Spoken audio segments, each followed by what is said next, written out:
大家好，我是小云，这是一个专门分享生活知识和个人经验的频道。相信大家也有听说过，荷兰现在非常的缺房，不管你是来荷兰工作的、留学的，还是移居荷兰，就连这里的当地人也在面临着同样的问题。现在在荷兰租房的压力都变得特别大，总是怕如果不住这一间，那么在短期内就可能租不到房子了。今天就想和大家分享一下在租房的时候该留意的事项。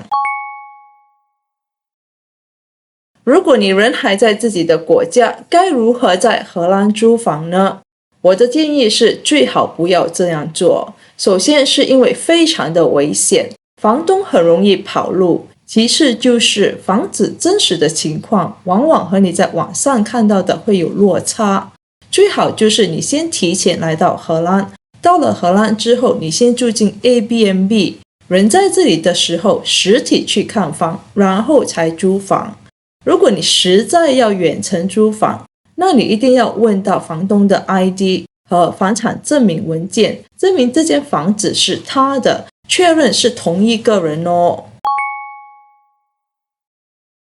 那来到荷兰之后，又该如何找房呢？在这里我会分成两种类型，第一种类型就是给不是留学生，第二种类型就是给留学生。如果你来荷兰不是为了留学，那你在来荷兰之前的2个月，可以在网上看看有没有你中意的房子。在荷兰有2大主要的出租网站，他们是 Funda.nl 和 Polarius.nl， 市场上 90% 的出租房都可以在这2个网站上找到。在这里你可以先了解一下租金的范围，在你的预算里你可以租到一个怎样的房子。当你在用 Funda.nl 和 Polarius.nl 的时候，有一点要注意，当他说这间房子有 3 rooms， 他的意思是一个客厅2间房间，不是3间房间哦。当他说这个房子有 2 rooms， 他的意思是一个客厅和1间房间。当然你也可以在来之前的6个月就开始在网上找房子，但是房东是不会等你6个月的啦。你看中的房子很大可能在你来之前已经被租走了，所以最好的时间点就是来之前的2个月。如果你有 budget， 你也可以找荷兰的 relocation agency， 用他们的好处就是他们不单只会帮你找房子，他们也会在房租的合同上和所有法律的程序上提供帮助。当你对荷兰还是一无所知，对你家附近还不是很熟悉的时候，他们所提供你的信息是有帮助的。比如说他们会告诉你，你们家附近有什么基础设施，邻里的安全系数是多少，从家到办公室的距离有多远等等。如果你是来荷兰留学的，你可以住在学生宿舍，或是和学校官方合作的宿舍。学生宿舍就在校园里面，上下课非常的方便，而且还可以省下交通费。住在学生宿舍，你会认识到很多新的朋友，也有很多机会和国际同学交流，和他们一起上下课，就是完全享受着校园的生活。但学生宿舍也不便宜哦，而且有时候会比较吵，尤其是管得不是那么严的宿舍，就会有很多同学开 party， 你也无法选择舍友，而且在欧洲是男女混住的。但我的建议是，你尽可能在第1年住在学生宿舍，先了解这个国家，你住的城市，然后再去探索哪一个地方是你比较喜欢的，比较适合居住的。在第2年你再出去租房子。当然如果你出去租房子，你的选择会比较多，房租的价格也会不一样。在网上你可以搜索 Carmennet 或者是 Holland to Stay，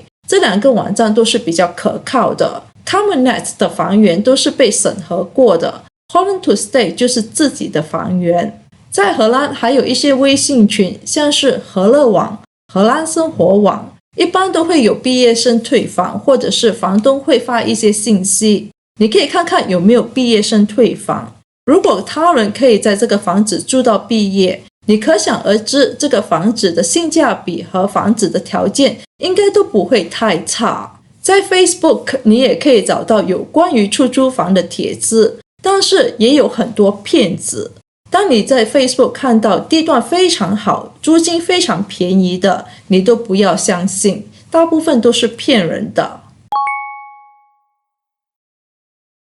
在荷兰租房子，有一些事情是完全不可以被忽略的，即便你是非常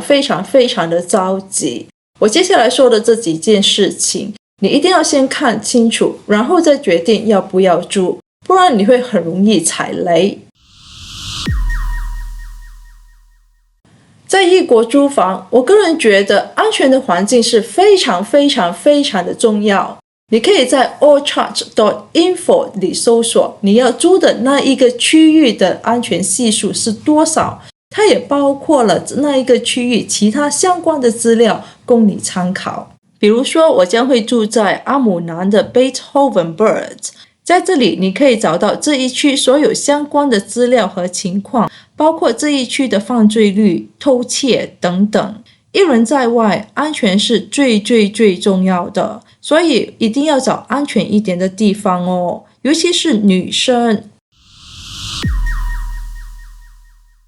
在这里要考虑的就是你房子的四周是否交通便利，从家到学校或者是办公室的距离有多远。荷兰的公共交通费都非常的贵，而且荷兰火车 NS Train 一年四季都有不同的问题，不是那么的可靠，所以尽量找一些靠近自己的学校或是办公室的房子，又或者是找一些房子附近是有地铁站、火车站、巴士车站的。当然，荷兰是自行车的天堂，如果你的学校或办公室和家的距离不是那么的远，你是可以骑自行车去上课或是去上班的。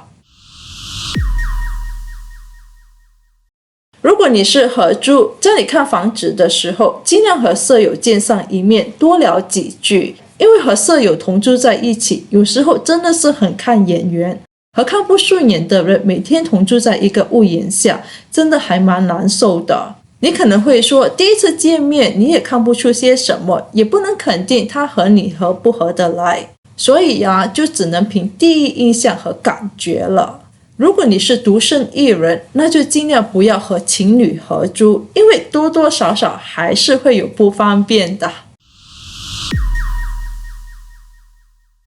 接下来要说的就是有关房子条件的问题了。荷兰有很多老房子，但是你尽量不要住太旧的房子，除非那间老房子曾经被翻新过，不然的话，旧房子的隔热一般都会比较差，在冬天的时候室内会比较冷，而且你要注意它的窗户是 single glass 还是 double glass， 如果是单层的话，它的隔音和隔热都不会太好，尤其是合租，隔音就显得更重要了，毕竟你会不想打扰到其他舍友，对吧？所以在租房子的时候，尽量租新房子，他们的隔音和隔热都是最好的。荷兰有两种租房合同，一种是书面的，另外一种是口头的，一般上都是书面合同比较多，所以你也尽量只拿书面合同，因为这样对自己的权益比较有保障，如果发生纠纷，你有东西可以参考。房租合同必须是英语或者是荷兰语，如果房东给你的合同是中文或者是其他语言，那是完全无效的，你可以马上拒绝。还有的就是你尽量拿到房东的 ID 拍一张照片，这样比较万无一失。在荷兰租房的时候，你有时候会看到有一些出租房写着不可以报地址，我的建议就是一定要找那些可以报地址的出租房，不报地址的出租房的租金或许会比较便宜，而且比较容易找到，但是现在的方便和便宜就是你后期的麻烦和要付出的代价，因为当你在申请荷兰居留证、BSN 号码、银行户口、银行贷款等等，没有合法的地址是完全无法申请的，尤其是在申请荷兰居留证的时候，它的审查是挺严格的。在荷兰租房的过程中，在你还未签署任何租房合同时，你是完全无需要付任何定金的。如果你房东在你未签署合同之前就要求你付定金，你绝对不要相信，也不要付，因为那是违法的。当你签署了租房合同时，房东可以要求你付1到3个月的定金，一般是1到2个月了，但在荷兰法律上的极限是3个月。如果房东要求你付超过3个月的定金，那绝对是违法的，千万不要付超过3个月哦。最后一点也是福利的一点，在荷兰，你在一定的年龄住一定价格的 studio 或是 apartment， 你是可以申请房补的，但你必须要符合房补的条件。我会把链接都写在资讯栏里。如果你是根据荷兰的一些政策或福利去租房的话，你很可能会得到优惠哦，这样你的房租就会变得更加划算。以上就是一些租房时要注意的事项。希望这一些资讯可以帮助大家避开踩雷的机会。如果大家有任何经验可以分享，都欢迎你们在评论区里留言。好的，今天的分享就到这里。我是每周与你分享生活知识的小云。如果你觉得这个视频对你有帮助，请给这个视频点赞、留言、分享、转发。我们下期再见，拜拜。